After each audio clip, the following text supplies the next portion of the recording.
उपोषण सुरू होत आहे, काय सांगायला तुम्ही? उपोषण आतापासून 90व उपोषण आहे. प्रत्येक उपोषणाला बायकोला सांगते तू पुसून तयार राह, आलो तर तुझा गेलो तर समाजाचा. आपण तुम्हाला किती वेळेस बायकोचं कुकू पुसवायचं आहे आणि किती वेळेस समाजासाठी, म्हणजे तुम्हाला काय असं पुनर्जन्म आहे का 4 जन्म तुम्हाला मिळते का काय, मला ह्याच गोष्टीचं कळा नाही. मी तरी तुम्ही बसल्यावर मी तरी उपोषणाला बसणार आहे आणि मी रीतशीर उपोषणाला बसणार आहे, कारण मी तिथं तहसील ऑफिसला निवेदन दिलेलं आहे रीतशीर. मी तरी माझ्या बायकोचं कुकू पुसलं आहे. मी उन्हात जर बसलो, जोपर्यंत मराठ्याला EWS आरक्षण भेटत नाही तोपर्यंत मी उठणार नाही. बीडच्या बसस्थानकमधून ह्याच्यामुळे बोलतोय, मी तर एकटाच आहे नाही. तर मला काही समाजातले कंटक मला म्हणतात की तू शेतातून बाईट देतो, ऊसातून बाईट देतो, तुझ्यात दम नाही. अरे माझ्यात दम आहे ना, आणि 96 कोळी मराठा आहे मी, आणि एका बापाची अवलाद आहे, त्याच्यामुळे इथून बसस्थानकमधून एकटा बाईट देतो ना. माझ्या पाठीमाग आहे का कोणी? एक सुद्धा नाही.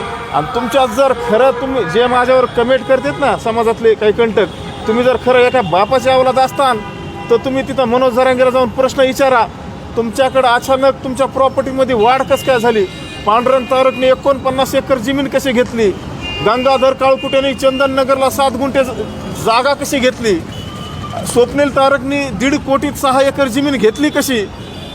संजय कटारेचा 5 कोटीचं जे समजा त्याच्या 7 बारेवर बोजा पडला होता ते तहसीलदारने माफ कसं काय केला?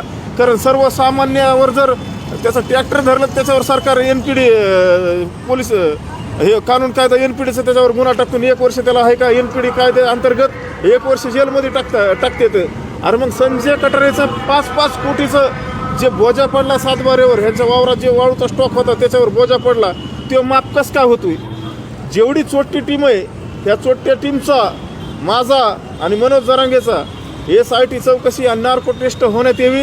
आणि जे अजय महाराज बारसकरने EDला ते पत्र दिलेलं आहे की निवेदन हे ह्यांच्या ह्या चोट्ट्या टीमची ED मार्फत चौकशी होत प्रॉपर्टीची, ह्या सुद्धा प्रॉपर्टीची आहे का चौकशी, यांची 100% व्हायला पाहिजे. माझी प्रकाश दादा सोळंके, संदीप भैया क्षीरसागर आणि बजरंग बाप्पा सोनवणे ह्या लोकप्रतिनिधीला, हे बीड जिल्ह्यातले लोकप्रतिनिधी, एक खासदार आणि 2 आमदार, ह्यांना माझा आहे का ओपन चॅलेंज आहे. तुम्हाला आहे का इथून पुढं कधीच गुलाल लागणार नाही. मी तर एकटा आहे आणि तुम्हाला काय माझ्या संग खेटायचं ते खेटा. मी ओपन फिरतो कुठं बी, आज बी बीडमध्ये, उद्या बी कुठं बी भेटेन तुम्हाला. तुमचे काय कार्यकर्ते असतील, तुमच्या काय शक्ती असतील, तुमचे काय पक्ष असतील, काय तुमच्या जे तुमच्या यंत्रणा आहेत ते हलवा आणि अमोल खुनेला जेलमध्ये टाकायचा प्रयत्न करा. मी तुम्हाला आहे का, तुम्ही एक तर लय मोठी चूक केली. एक सर्वसामान्य माणूस, अरे समाजासाठी आमचं योगदान नाही का? 2 वर्ष जेल काढलं, 3 वर्षाचे अनेक राहिले. मनोज जरांगे तिथून पळून आले कोपर्डीच्या आरोपीवर, ज्या टायमाला आम्ही हल्ला केला त्या टायमाला खोटं प्लास्टर लावून इकडे फिरायचे. समाजासाठी कुणाचं योगदान आहे आणि कुणाचं नाही हे तरी ह्या लोकप्रतिनिधीला कळायला पाहिजे ना, ह्यांचा अभ्यास पाहिजे काही. आणि असे तुम्ही आज माझ्यावर निवेदन दिलं, उद्या मनोज जरांगेचं ऐकून तुम्ही कुणाला बी शिक्षा लावण्यासाठी असे निवेदन देताना तुम्हाला कायद्याचा काय दाख आहे का? तुम्ही आमदार खासदार झाले कसे, तुम्हाला कायद्याचा काय अभ्यास आहे का नाही? ह्या गोष्टीचं मला म्हणजे पडलेलं एक कोड आहे. याच्या अगोदर देखील जरांगे पाटलांनी अनेक आंदोलनं केली, परंतु उद्या जे आंदोलन होणार आहे ते आगळे वेगळे. ते म्हटलेले आहेत मी उन्हामध्ये बास टाकून आंदोलन करणार. मी बी एक शेतकरी, मी आहे का 24 उन्हाळा पावसाळा हिवाळा आम्हाला शेतीतले कामधंद्याची सवय.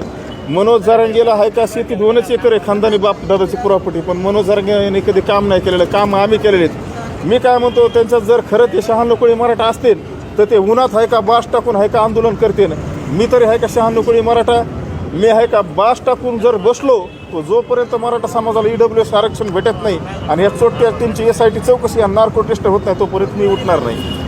उठणार ना मी. ते बसले की मी बी बसणार ना उपोषणाला आणि तिथंच बसणार. या आंतरवालीमध्ये बसतील तर मी थोडा साईडला बसन आणि 100 मागणी माझी एवढीच राहणार. गंगाधर काळकुटे असन, आपलं पांडुरंग तारक, स्वप्नील तारक, भद्री तारक, दादा घाडगे, तो आपले सुदाम मुकणे, किशोर मरकड आणि पुन्हा संजय कटारे, हे जेवढी टीम असेल ही एवढ्या टीमची SIT चौकशी आणि नार्को टेस्ट होण्यात यावी आणि माझीसुद्धा होण्यात यावी. मी जर ह्यांची सुपारी घेतली असली तर ती शिक्षा भोगायला मी तयार आहे. आणि जर हे चोट्टी टीम ह्याच्यात गटली तर ह्या चोट्या टीमला आहे का, समाजाने आहे का, दगडाने ठेसून आहे का ह्याचं शिवाजी पुतळ्यापाशी आहे का, छत्रपती शिवाजी महाराजाच्या पुतळ्यापाशी साड्या घालून ह्यांना आहे का, ह्याची झिंडा काढण्यात यावी. आता पुढील दिशा काय राहणार आहे? पुढली दिशा मी उपोषणाला बसणारच आहे ना.